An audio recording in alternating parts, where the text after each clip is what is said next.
여러분, 로마서는 바울이 복음에 관해서 이 교리와 같은 내용을 실은 정리한 그런 것입니다. 사람들에게 읽으라고 읽어보라고 보내준 편지이지만 실은 내용이 편지와 같지는 실은 않습니다. 형식은 편지를 따르고 있음에도 복음에 대한 이 설명이 여기에 있고요. 또 변론도 있고 변증도 있고 또 논리도 있고 해서 내용을 우리가 읽으면 읽을 때마다 이 말씀들 중에 참 주옥 같은 그런 말씀들이 담겨져 있으면서도 동시에 쉽지가 않습니다. 어려운 부분들이 의외로 어떤 서신서 이 편지들보다도 많이 들어가 있습니다. 유대인들에게 오랫동안 그들이 붙들고 있었던 그들에게 진리의 말씀, 또 복음과 같은 것은 율법이었습니다. 바울은 예수님 만나고 난 이후에 자신도 유대교에 오랫동안 머물러 있었지만 알게 된 거죠. 그 율법이 구원이 되지 못한다 하는 것을 발견하게 된 것입니다. 그것이 사람을, 우리의 마음을, 우리의 심령을 의롭게 만들지 못하기 때문에 우리에게는 길이 될 수 없다는 것을 깨닫게 되었습니다. 그리고 난 이후에 그 율법 외에 오랫동안 진리로 복음으로 붙들고 있던 그게 율법이 아니고 그 율법 외에 하나님의 한 의가 나타나서 비로소 믿음으로 말미암아 우리를 의롭다 여겨주시는, 의롭다 함을 받게 해주시는 그런 복음이 우리에게 주어졌다라고 선포해 준 것입니다. 이게 복음의 선언이었습니다. 바울이 이런 것을 선포하고 선언했더니 사람들 사이에 두 가지의 주장이 일어난 것으로 보여집니다. 하나는 그러면 율법이 우리의 구원에 아무런 효력이 없다면 이거 파괴하자, 그러니까 폐기하자 하는 일종의 율법 폐기론자들의 목소리가 생겨났습니다. 반대로 또 하나는 그게 그렇지가 않고 우리는 율법을 지켜내야 하는 사람들이다 하는 소위 말해 율법을 옹호하는 율법주의자들에 대한 목소리가, 그들의 목소리가 더 크게 생겨났습니다. 바울은 일종의 양비론을 가지고 있던 사람이 아닙니다.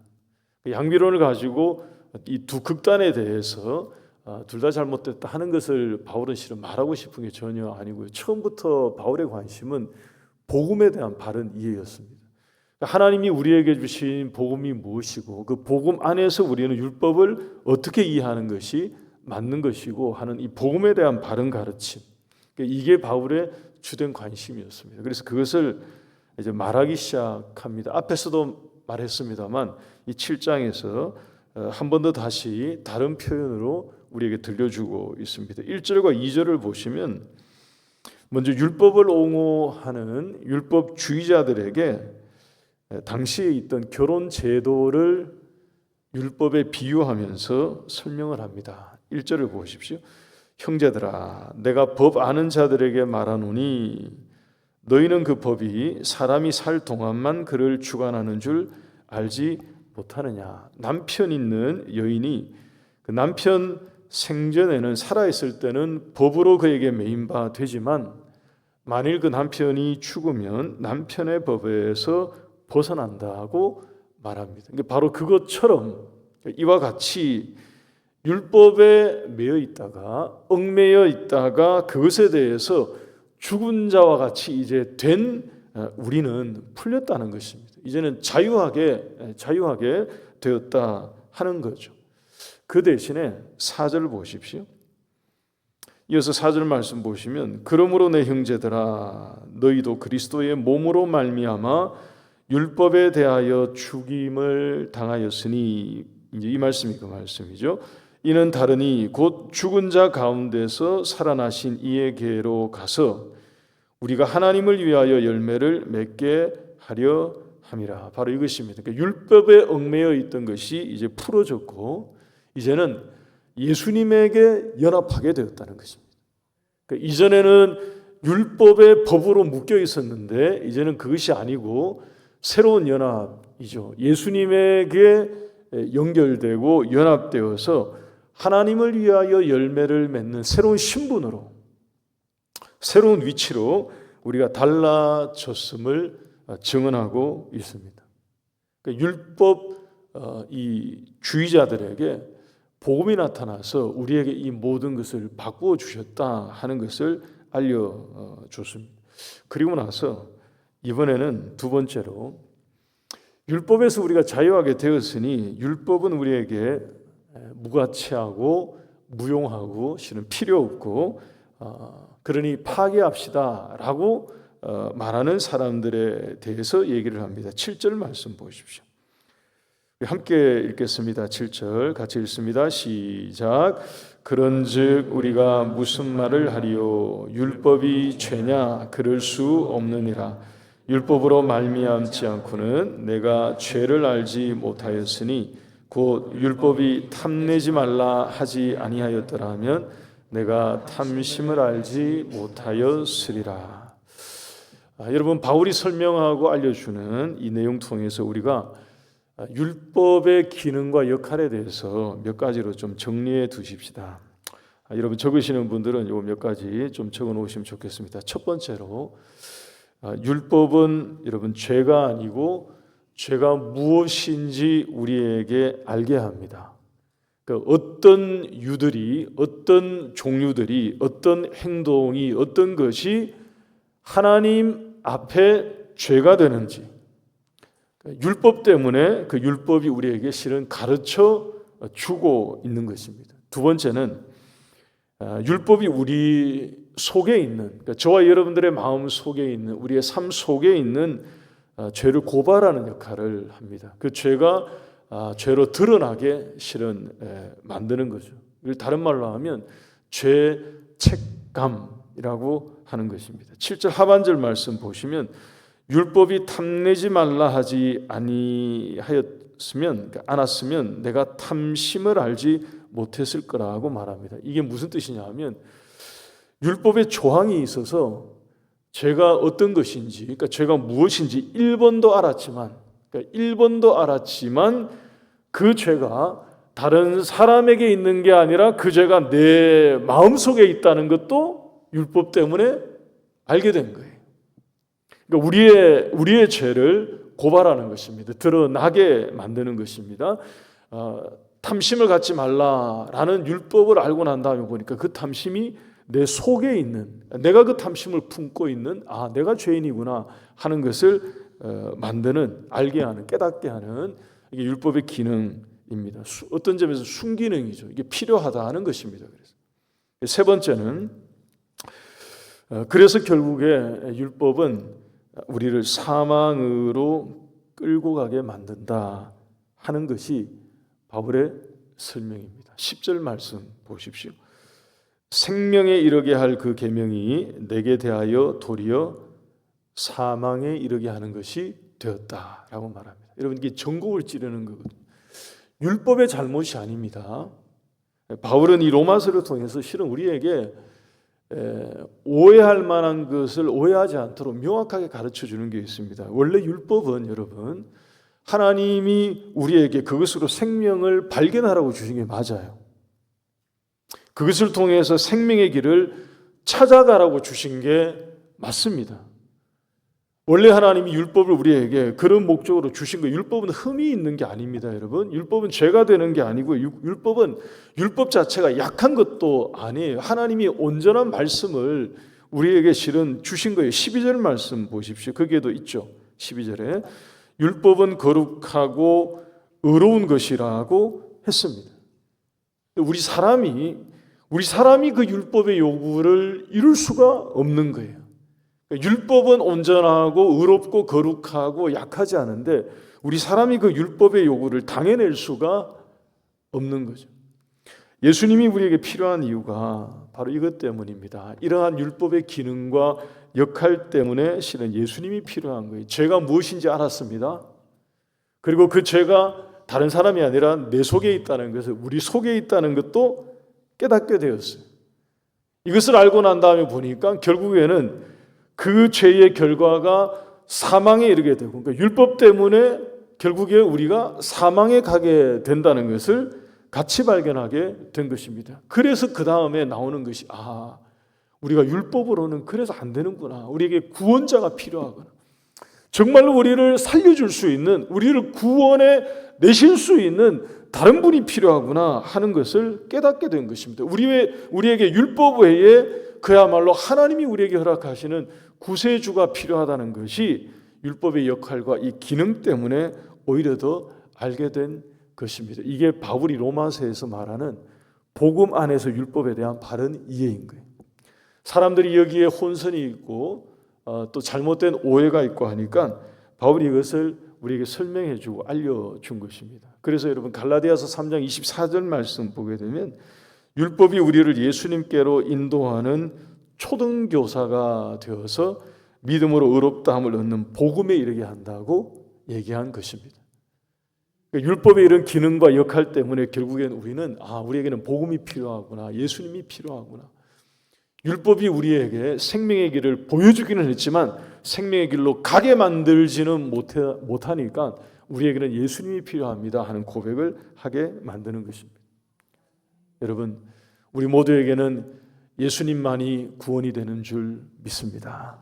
여러분, 예수님만이 우리의 생명이고요, 예수님만이 우리의 길이시고요, 아무리 율법을 다 지킬 만한 선한 마음을 가지고요 또는 선한 삶을 사는 사람이 있다 하더라도 예수님 아니고서는 그에게 소망이 없는 줄 믿으시기를 바랍니다.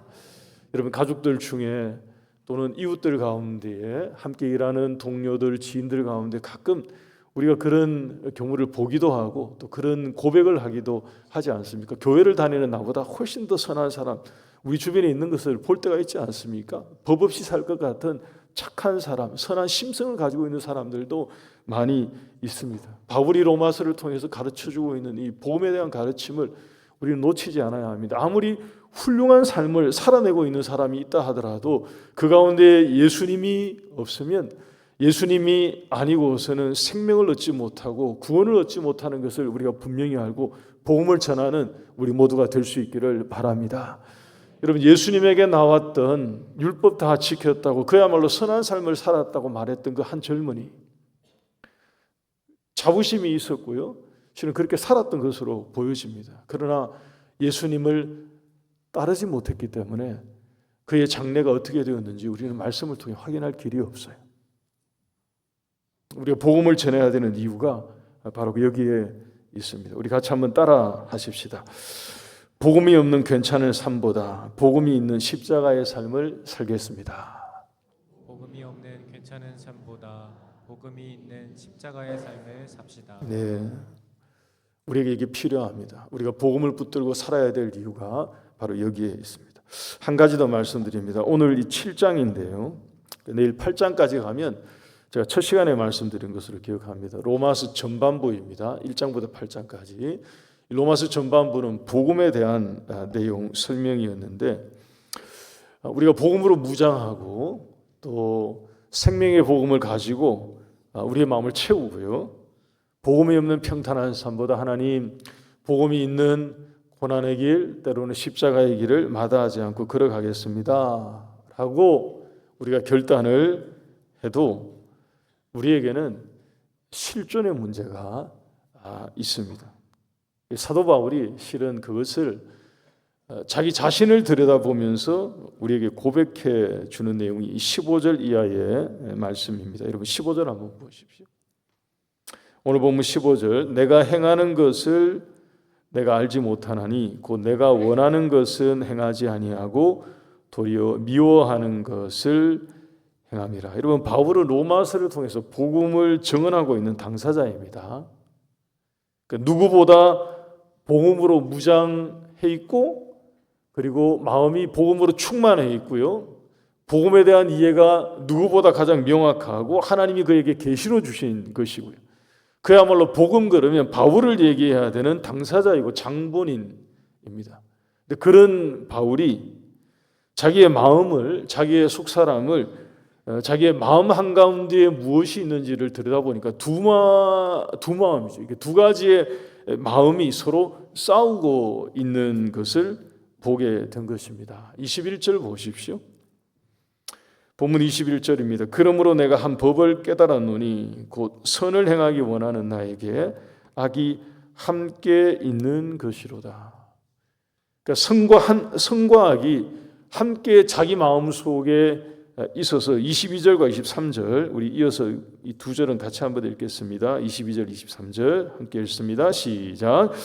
내 속사람으로는 하나님의 법을 즐거워하되 내 지체 속에서 한 다른 법이 내 마음의 법과 싸워 내 지체 속에 있는 죄의 법으로 나를 사로잡는 것을 보는도다. 이게 무슨 얘기입니까? 죄의 법에 자꾸 자기가 지는 것을 보고 있다는 거예요. 복음으로 무장한 사람이고요. 복음을 가르치고 있는 바울이고요. 누구보다 복음에 대한 지식이 분명한 이 바울인데 자기의 마음속 속사람을 들여다보니까 자꾸 이런 일이 일어나더라 하는 것입니다. 두 가지의 마음, 마치 선과 악이 공존하는 것처럼 이 두 개의 마음이 있는데 자꾸 싸우는데 내 육신, 지체 속에 있는 죄의 법이 자기를 이기는 것을, 나를 사로잡는 것을 자꾸 본다 하는 것입니다. 이 공고한 거죠. 괴로운 거죠. 하나님을 알고 예수님을 알아서 복음을 알고 생명의 길을 발견했고요.